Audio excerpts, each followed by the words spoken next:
there, my name's Amelia, and welcome back to my channel. I'm so glad that you're here, and just so you know, my voice will sound weird through this video because I got aligners 2 days ago, so I'm still having trouble learning how to speak with them in.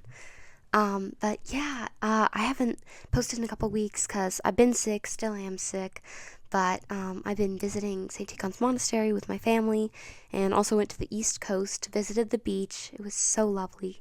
Haven't been there in so long, but yeah, let's get into the video.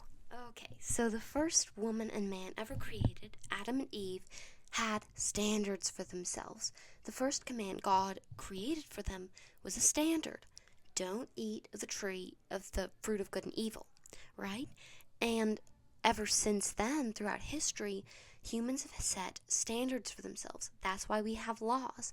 That's why we have the Ten Commandments. That's why we have the Bible. There are many things that we have standards for. But if you notice, most of those standards were set by others. Standards for ourselves, on the other hand, are something that is often overlooked because we feel that there are so many standards we are held to by others. Now, the godly standard is the one that we should all be attaining to. But usually we don't see that as a standard that we set for ourselves. We see it as a standard God sets for us. And I wouldn't even call it a standard. I would say it's basically just returning to what humans were meant to be, what men were meant to be, and what women were meant to be, what boys were meant to be, and what girls were meant to be, right? It is so easy to hold other people to standards, right? But it's so much harder to hold oneself to those standards. And oddly enough, I found that the things that I expect of other people are usually the things I struggle with. For example, if I want someone to be very forgiving, but I'm not being very forgiving, then I am setting an unrealistic standard for them. Actually, I have a friend that's a professor at St. Tikhon's Theological Seminary, and he said that a while ago, he had parents that were having trouble with their kids come to him, and they wrote down the list of all the things that they wanted their kids to be, all of the traits they wanted their kids to have. Then he said, okay, how many of those do you have?